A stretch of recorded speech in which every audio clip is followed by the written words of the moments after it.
আমার জীবনের সুখের গল্পটা খুব ছোট্ট, যার কোনো হাসির ভাষা নেই। আছে শুধু জীবনের লুকিয়ে থাকা যন্ত্রণা, যা এই মনটা ছাড়া কেউ জানে না। একটা কথা কি জানো তো, স্বপ্নটা তো সেই দেখায় যাকে তুমি ভালোবাসবে, আবার ভেঙেও সেই দেয় যাকে তুমি আপন মনে করবে। প্রতিনিয়ত একটু একটু করে জীবন থেকে আনন্দগুলো হারিয়ে যাচ্ছে। বন্ধু তো সেই যার কাছে বিশ্বাসটা জমা রাখা যায় আর দুঃখগুলো শেয়ার করা যায়। কিছু কথা আছে যা মনে পড়লে মানুষ যতই হাসি খুশি থাকুক না কেন তখনই চুপ হয়ে যায়। অতিরিক্ত আঘাত পেলে মানুষ শুধু হাসতে নয়, কাঁদতেও ভুলে যায়। ভালোবাসা জিনিসটা কখনো একা কারো জীবনে আসে না, সাথে নিয়ে আসে অনেক স্বপ্ন, আবেগ, অনুভূতি আর অভিমান। একদিন যে মুখ থেকে শুনেছিলাম জীবন যাবে, তবুও কখনো হাত ছাড়বো না, আজকে ঠিক একই মুখে শুনলাম তুমি কে, আমি তো তোমাকে চিনি না। না পারলাম কারো ভালো বন্ধু হতে, না পারলাম কারো মনের মানুষ হতে, আর না পারলাম কাউকে আপন করতে। শুধু পারলাম হাজারো কষ্টের মাঝে হাসি মুখে থাকতে। প্রিয়, একটু কষ্ট হলেও আমার সাথে থেকে যেও, আমি তোমাকে অসম্ভব রকম ভালোবাসি। পৃথিবীতে যতগুলো আঘাত আছে তার মধ্যে সবচেয়ে ভয়ঙ্কর আঘাত হলো কথার আঘাত। এই আঘাত দেখা যায় না বলে কেউ বুঝতেও পারে না মানুষটা ঠিক কতটা আহত হয়েছে, কিন্তু এই আঘাতে মানুষ ভিতরে ভিতরে ক্ষত বিক্ষত হয়ে যায়। তাই কাউকে কিছু বলার আগে একবার ভেবে নেওয়া উচিত কথাটার কারণে কতটা প্রভাব পড়বে বিপরীত দিকটার মানুষের মনে। যারা ভুল দেখলে ছেড়ে চলে যায় তারা আসলে ভালো থাকতে আসেনি, যারা ভুল শুধরিয়ে পাশে থাকে তারাই তো ভালোবাসে।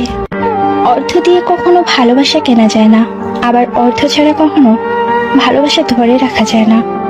যদি আপনি বোঝেন আপনাকে নিয়ে কোনো স্থানে সমস্যা হচ্ছে, তাহলে সাথে সাথে সেই স্থান ত্যাগ করা উচিত।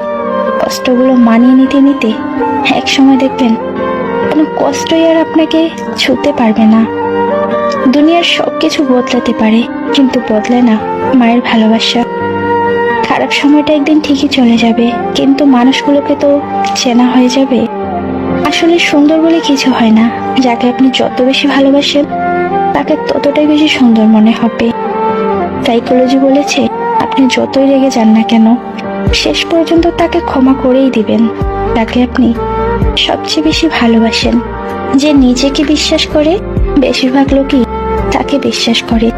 মন অনেকের ভালো হয়, কিন্তু কপালটা সবার ভালো হয় না। একতরফা ভালোবাসা দিয়ে বাঁচা যায়, কিন্তু একতরফা ভালোবাসার কথা বলার ইচ্ছেটা নিয়ে বাঁচা যায় না। অভাবটা দুজনেরই ছিল, একজনের ভালোবাসার আর অন্যজনের বিশ্বাসের। কিছু সম্পর্ক ছিন্ন করতে হয় আত্মসম্মান রক্ষা করার জন্য। পৃথিবীতে সবচেয়ে বড় ভুল হলো কাউকে পাগলের মতো ভালোবাসা। দোষ তার নয়, দোষ আমার, কারণ তার থেকে আমি বেশি আশা করেছিলাম।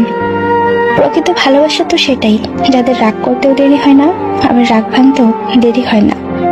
খুব ভালো লাগে যখন কেউ একজন শুধুমাত্র আমার মুখের হাসির জন্য কোনো কিছু করে। খুব আপন লাগে যখন কেউ একজন আমার ছোট ছোট ইচ্ছেগুলোর দাম দেয়, সামান্য খুঁটিনাটি কথাও মনে রাখে। খুব স্পেশাল হয় যে কিনা বাদ দাও ভালো লাগছে না বলার পরও কি হয়েছে বারবার জিজ্ঞেস করে, যতক্ষণ না তার সাথে সবকিছু শেয়ার করছি। আজকালকার দিনে এমন কোনো বন্ধু কিংবা প্রিয় মানুষ ভাগ্য করেই পাওয়া যায়। আমার থেকে আমার কিছু চাওয়ার নেই, শুধু আমাকে একটু ভালোবাসা আর সময় দিও, আমি এতেই খুশি। কারো কাছে জোর করে সময় পাওয়া যায় না, যে দেওয়ার সে শত ব্যস্ততার মাঝেও সময় দিবে। কখনো ভাবিনি তার কাছেও একদিন বিরক্তিকর হয়ে উঠব। সময়টা সেই আগের মতোই আছে, কিন্তু আগের মতো আনন্দটা এখন আর নেই। মন থেকে কথা বলা আর মন রাখার জন্য কথা বলা, দুটির মধ্যে পার্থক্য অনেক। ছোটবেলায় কষ্ট পেলে জোরে জোরে কাঁদতাম যেন সবাই শুনতে পারে, আর এখন কষ্ট পেলে লুকিয়ে কাঁদি যেন কেউ না জানতে পারে।